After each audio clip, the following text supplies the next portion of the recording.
उगा उगा तू जल्दी ही सूरज दे अखन अहाँ सब सुनि रहल छी जसोधा रिकॉर्डिंग स्टूडियो गढ़िया से। उगू उगू आहा जल्दी सूरज दे देखियो भेल जाय छे अरग के बेर। उगू उगू आहा जल्दी ही सूरज दे देखियो भेल जाय छे अरग के बेर।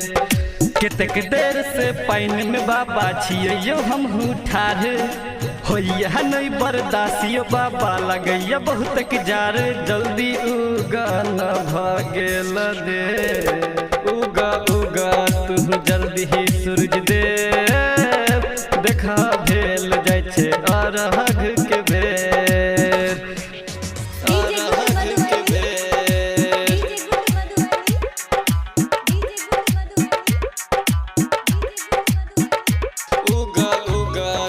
जल्दी ही सूरज दे देखा भेल जाय छे अरहग के बेर अरहग के बेर।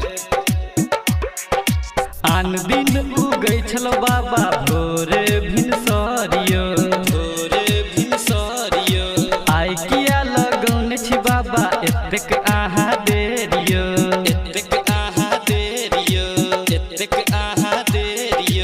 अबू न जल्दी पैर बहरा के लागे अबै छी अहाँ नुका के अहाँ खातिर हम रखने छी से।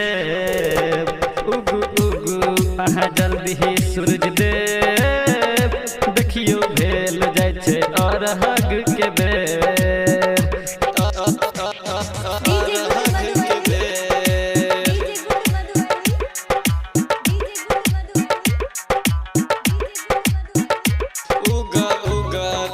जल्दी ही सूरज दे देखा भेल जाय छे अरहग के बेर अरहग के बेर।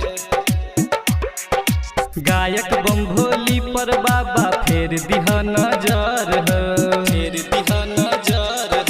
राधे यादव हर साल तोरा करत पूजन